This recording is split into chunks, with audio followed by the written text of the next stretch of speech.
Olá, querido. É um prazer estarmos juntos nessa oportunidade para adorar o Senhor juntos. Que de onde quer que você esteja, na sua casa, no trabalho, que a presença do Senhor, a glória de Deus esteja com você, com a sua casa, com a sua família. Que possamos nesses momentos, ou nesse momento, ter a oportunidade de buscar a Ele no entendimento que Ele é Deus, que Ele seja exaltado, que Ele seja glorificado na sua casa, na sua vida, que Ele seja Deus, Rei, Senhor das nossas vidas. Vamos adorar a Ele nesse momento, querido. Aleluia.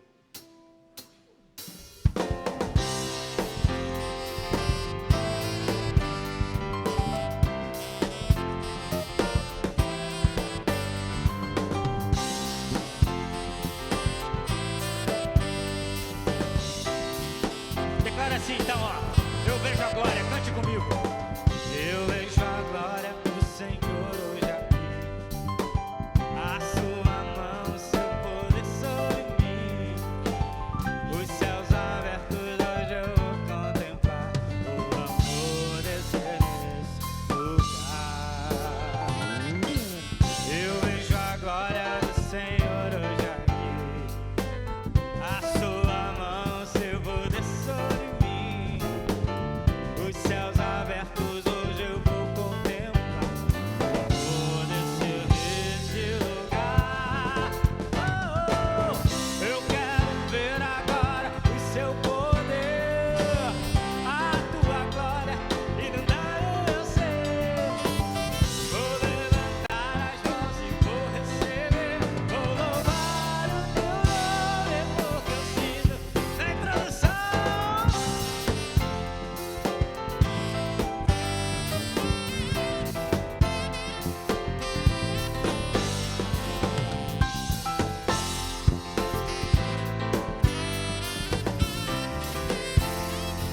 Eu vejo a glória, aleluia. Eu vejo a glória do Senhor hoje aqui, a sua mão, seu poder sobre mim, os céus abertos hoje eu vou contemplar, o amor descer nesse lugar. Eu quero ver agora o seu poder, a tua glória inundando meu ser. Vou levantar as mãos e vou receber, vou louvar o teu nome, porque eu sinto o Senhor me tocar. Eu quero ver agora o seu poder, a tua glória inundando meu ser. Vou levantar as mãos e vou receber, vou louvar o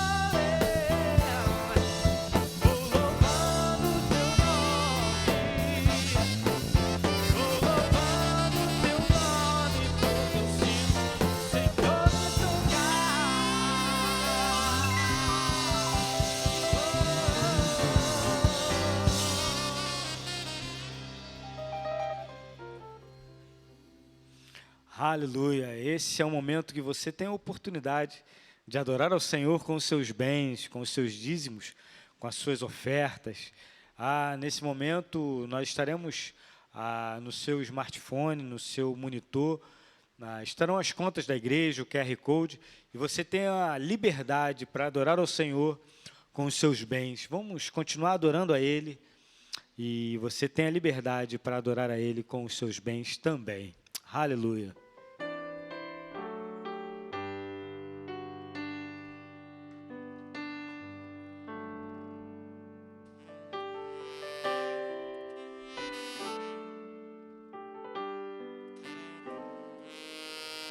Me escutas quando clamo e acalma o meu pensar. Me levas pelo fogo, curando todo o meu ser. Confio em ti, confio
tudo o que precisamos, Pai.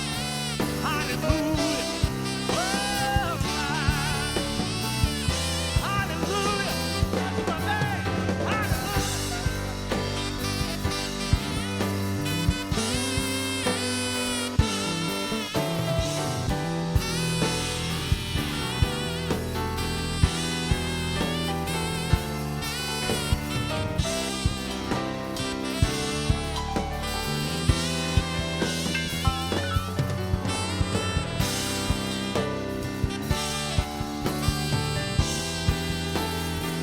Declaração.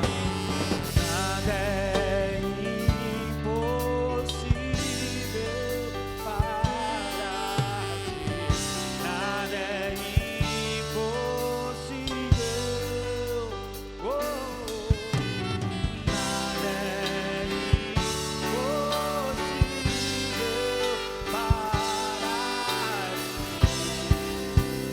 Tens o meu mundo em tuas mãos e não há nada, nada é impossível para ti. Nada é impossível.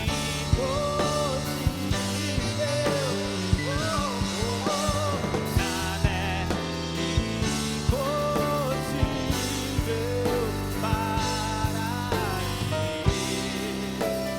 Tens o meu mundo em tuas mãos. Creio que tu és a cura. Creio que és tudo para mim.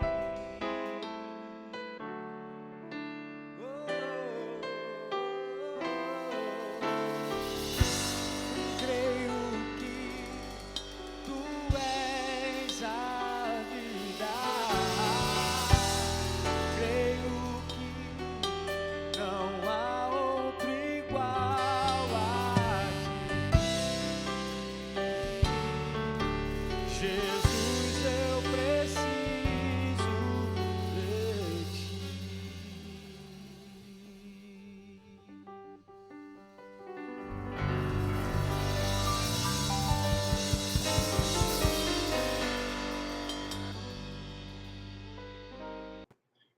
É um privilégio estar com você nesse momento de culto. Que bom que nós já cantamos louvores ao Senhor. Que bom que você pôde ofertar. Caso você tenha perdido a chave Pix, eu coloco aqui no chat da nossa igreja, no chat dessa transmissão, a chave Pix, então, da igreja, para que você possa fazer a sua contribuição, entregar o seu dízimo, caso você assim deseje. Hoje nós estamos trabalhando, ao longo do mês de maio, e hoje, especificamente agora à noite, vamos pensar num tema das famílias, especialmente as famílias da Bíblia. Gente como a gente, famílias como as nossas. Será que as famílias, os personagens da Bíblia são como as nossas famílias? Será que as nossas casas são casas similares, vamos dizer assim, lares similares aos lares das famílias bíblicas? Será que isto é assim? Será que as coisas acontecem desta forma?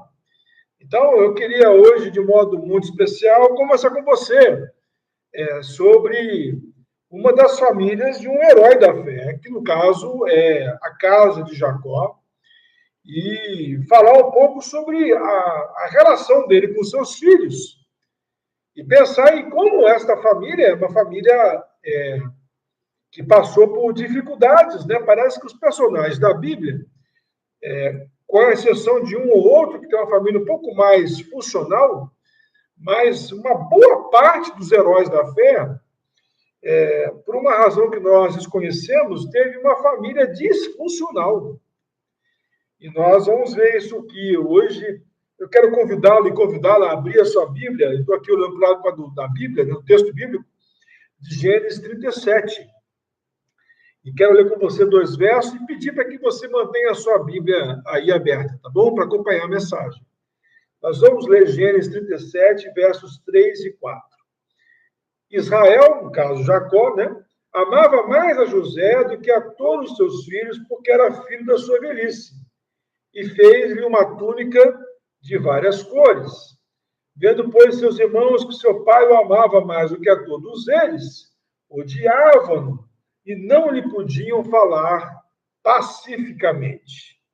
O que é que nós estamos pensando, então, hoje aqui? Numa família, que é a família de Jacó, a família de José aí, como filho, uma família que tinha uma casa dividida, uma família dividida. Vamos, então, caminhar? Uma perguntinha para você começar a pensar comigo nessa reflexão. Que adianta morar certo com as pessoas erradas? E é possível sobreviver, uma segunda questão, é possível sobreviver a uma casa dividida? Então, vamos pensar agora na história de José, na sua relação com Jacó, e a relação de Jacó com José e seus irmãos.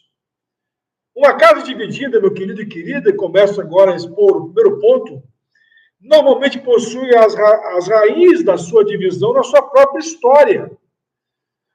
A divisão das famílias, a divisão nos lares não está pautada e colocada a partir de fatores alienígenas.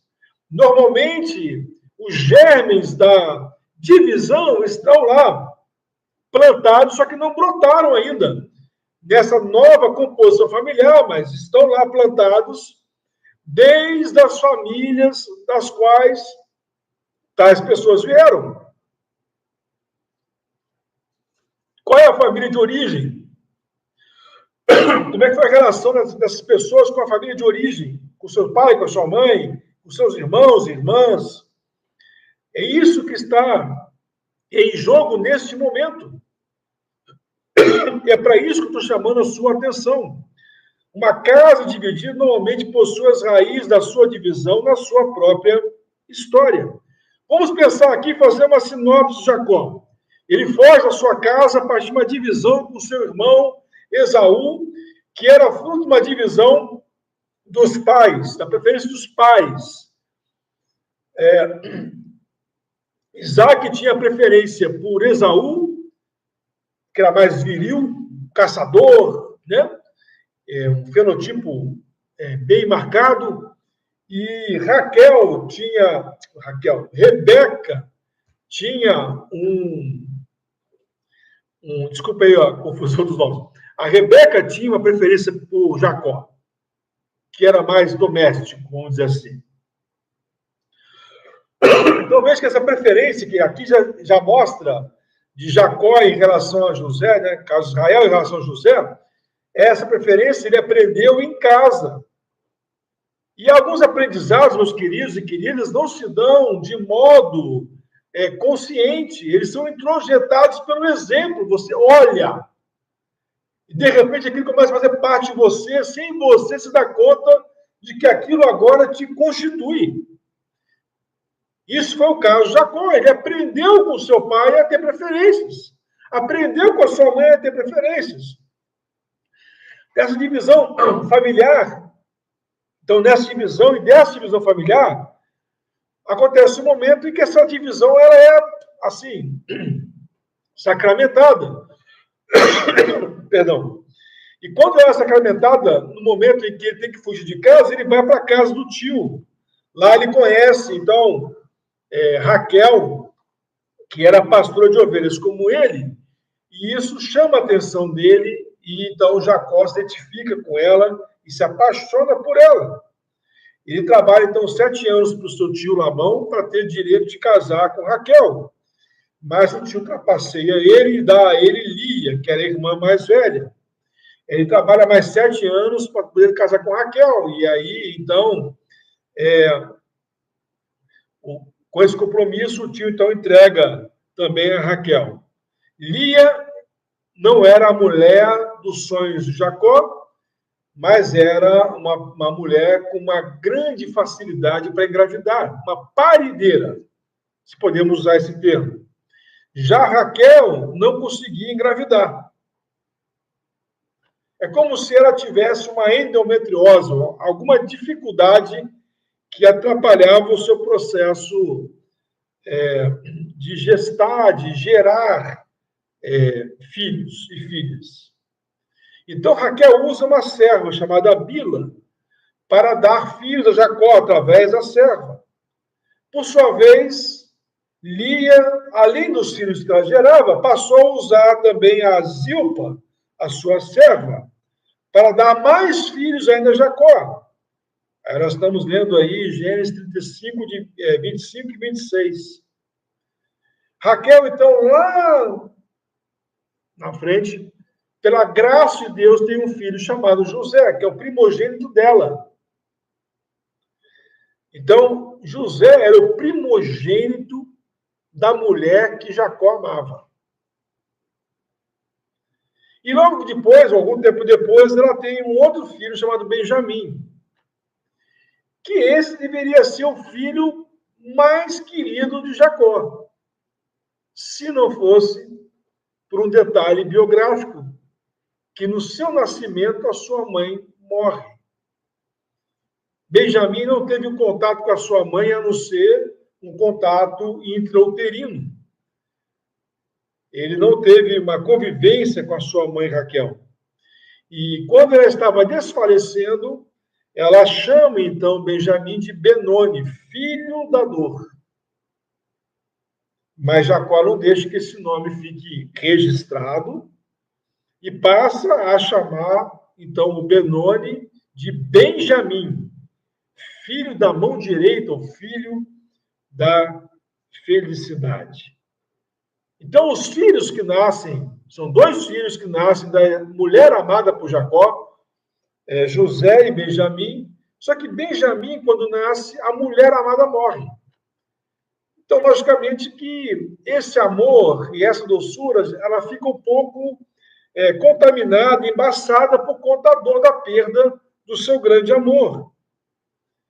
Mas José já era o primogênito da mulher amada. E aí, Jacó devota a sua predileção a ele e faz questão de patentear essa predileção. Ele não esconde. E a forma dele não esconder foi, então, como nós lemos, a dar uma túnica cara, diferenciada, fez com José uma espécie de outfit daquele tempo, justamente marcando esse momento. Então, note bem, uma casa dividida normalmente possui as raízes da sua divisão na sua própria história. Para Jacó, era normal viver num lar dividido. Uma família dividida, competindo, se degladiando de si, para Jacó isso era uma coisa natural. Segunda lição, uma casa dividida, por vezes, tem a sua divisão alimentada pelos de dentro da família. Então, não é só como a coisa acontece, né? Aquelas raízes que estão lá, que nós estamos vendo, mas que estão, daqui a pouco elas vão fazer aparecer aquilo que está lá por debaixo da terra, né? Que ninguém vê ou que não quer ver, mas que daqui a pouco ninguém vai poder se excusar de ver ou de dizer que não viu, porque simplesmente vai aparecer. Nós estamos falando agora também de um processo em que as pessoas alimentam esse movimento. Primeiro, eu quero ler para você, então, 2 versos aqui de Gênesis 37, outros 2 versos. O final do verso 2, José trazia a seu pai más notícias a respeito dos seus irmãos. E lá no verso 17, disse um homem que José encontrou no caminho, eles se foram daqui, seus irmãos foram para Dotã. E José, pois, seguiu-os e os achou em Dotã. Dotã era um entreposto comercial daquele tempo. E ao falar que os irmãos foram para Dotã e não estavam mais no campo cuidando dos rebanhos, mas foram para um local, um entreposto comercial, se José volta para casa com essa notícia, Jacó ia ter dois problemas. Primeiro, confrontar os seus filhos com a irresponsabilidade deles com a fazenda da casa, com os rebanhos da casa. Segunda coisa, confrontar os filhos sobre o que eles estavam fazendo em Dotã. Porque as facilidades, as possibilidades de fazer coisa errada e muito errada, era algo comum no entreposto comercial como a cidade ou o trocador de Dotã. Então, coisa boa, eles não foram fazer lá. E ao saber e intuir que José fosse novamente contar para o pai, relatar para o pai, quando voltasse para casa, aquilo que eles foram fazer lá, evitando, e para evitar esse novo desgaste com o pai, é que as coisas se precipitam, se sucedem. É nessa hora que as coisas acontecem. Jacó, de alguma forma, chancelou um modo, pela sua predileção, um modo de atuação de José que não foi legal nem para José, nem para os irmãos dele. Porque José alimentava a animosidade dos irmãos e o conflito dos irmãos com o pai e do pai com os irmãos, sendo o X9 deles. O mais misericordioso dos irmãos, Rúben, aqui no verso 21 e 29, vai dizer que ele teve a ideia de preservar a vida de José, que ele queria, na verdade, enrolar e depois pegar o irmão e levar ele para casa e tal. O mais misericordioso dos irmãos de José, ou seja, o melhorzinho, vamos dizer assim, ele pegou a concubina do pai, a Bila. Você tem ideia do que é isso?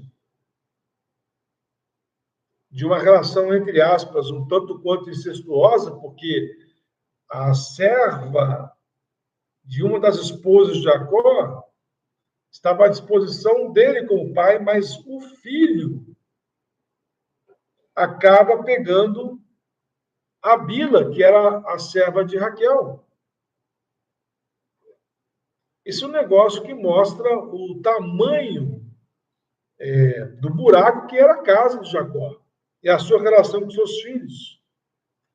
Você pega outro irmão dessa composição aí, dos irmãos José, filho de Jacó, você tem Judá. E Judá está na raiz, meu querido. Judá faz comércio com tudo, inclusive com o irmão. Não é à toa que Judas Iscariotes, que vem de Jesus para o Sinédrio, ele faz isso porque ele era um judeu, ele era da Judéia. Então, a tribo de Judá é marcada pela precificação de tudo o que está à sua disposição. Simeão e Levi, outros irmãos, traem um acordo do pai com Siquém e matam os moradores para vingar a violência contra Tamar, que tinha sido estuprada. E para agravar esse quadro desses irmãos, eu estou citando alguns irmãos e alguns pontos complicados desses irmãos que deveria fazer com que José não mexesse com eles. Agora nós temos José alimentando a animosidade dos irmãos, relatando seus sonhos. É o que ele começa a fazer a partir do verso 7 de Gênesis 37.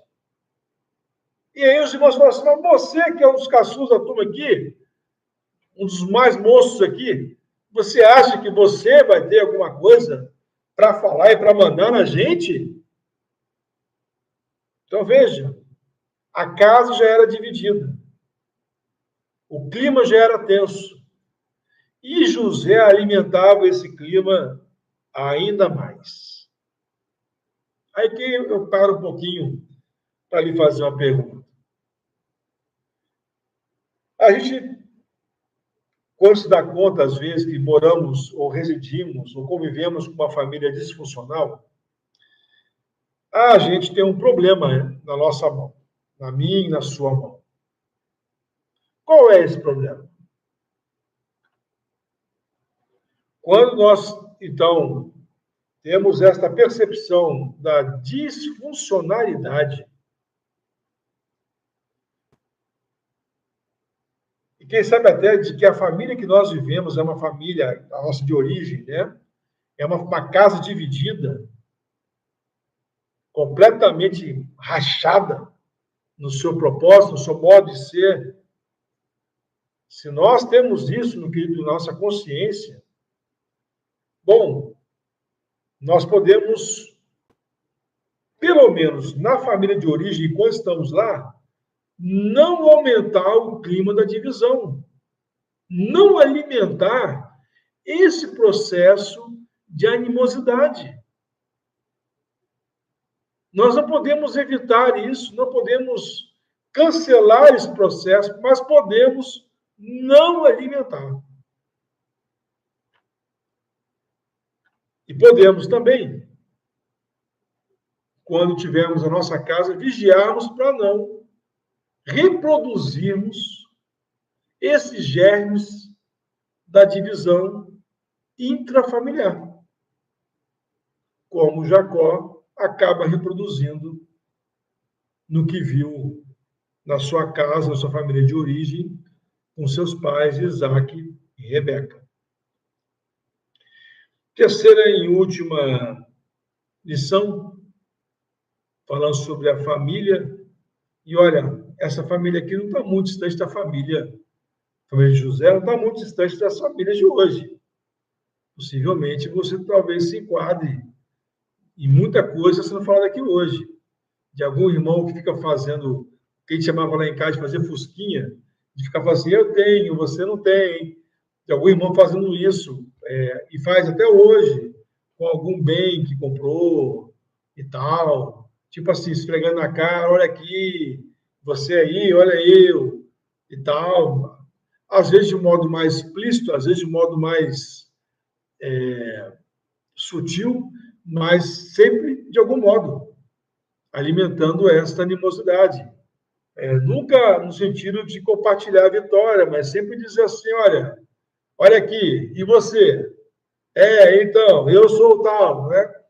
A gente sabe quando uma pessoa está com esse espírito no coração e fazendo esse tipo de gestual, né? Então, pode ser que aconteça, isso aconteça na sua casa aí agora.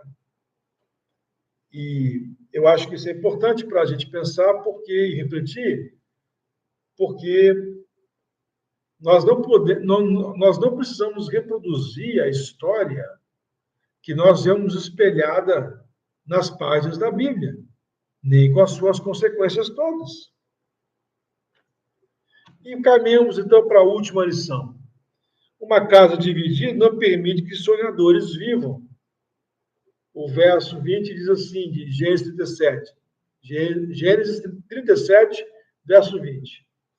Vinde, pois, agora, matemo-lo e lancemo-lo numa das covas e diremos, uma besta fera o devorou. E aí os irmãos concluem. Veremos, então, o que será dos seus sonhos. Uma casa dividida não permite que sonhos vivam, que sonhadores vivam.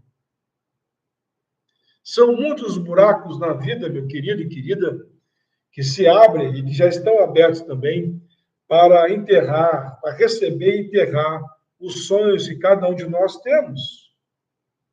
E não há lugar melhor para matar o sonho do que colocá-lo dentro de uma cova. O que os irmãos estavam fazendo vamos colocá-lo numa cova. Porque nesta cova morre ele e morrem os sonhos dele com ele.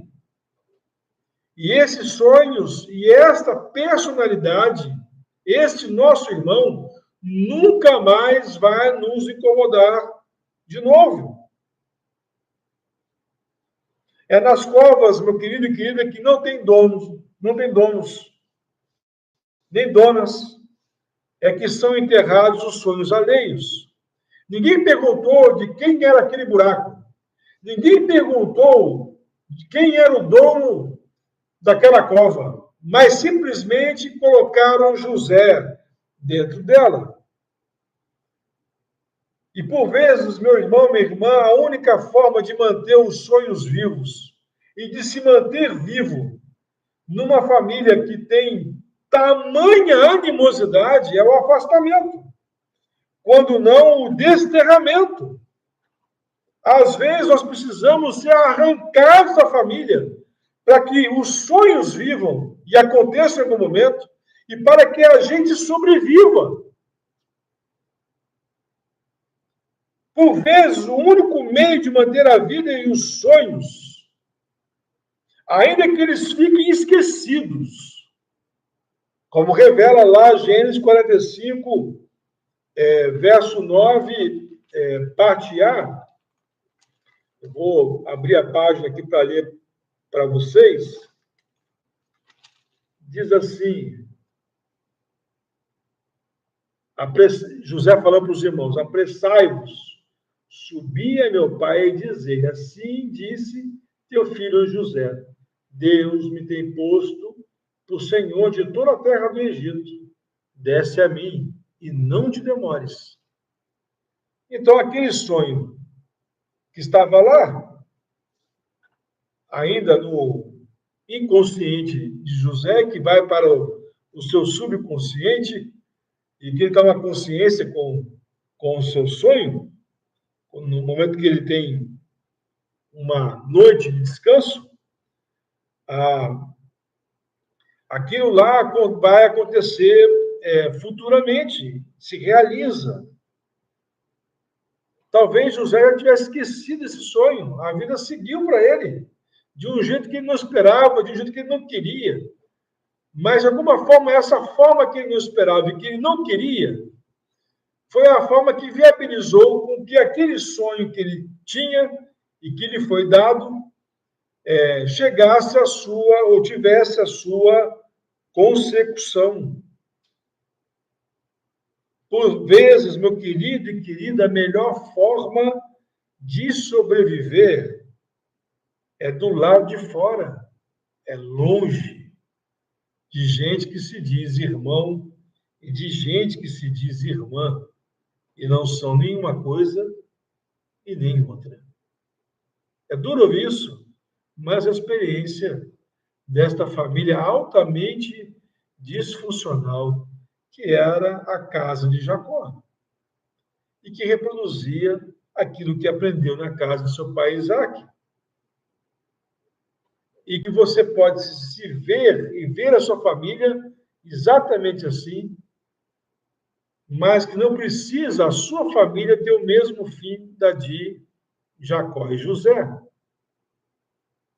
Basta que você não alimente esta animosidade, basta que você mantenha talvez uma certa distância, se não uma distância geográfica, às vezes impossível em certos contextos, pelo menos uma distância emocional, cognitiva, daquilo que é falado nesta família e daquilo que é falado em família.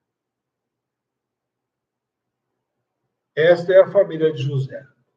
Gente como a gente. Mas é uma família como a nossa? Como a sua? Agora, quem pode responder é você.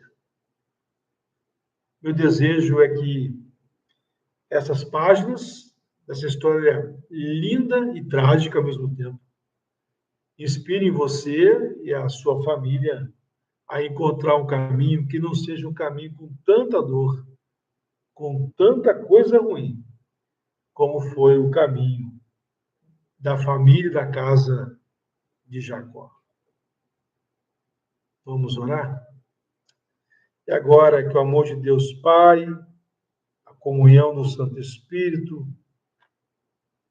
e a graça de Jesus Cristo seja com a Igreja Batista Marapendi, com todo o povo do Senhor espalhado sobre a face da terra, hoje e sempre.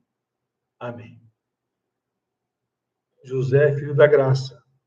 Você é filho da graça. Mas não use da graça de Deus para fazer fosquinha com os outros, tá bom? Paz e bem, meu irmão, minha irmã, meu amigo, minha amiga. Que Deus abençoe a sua semana.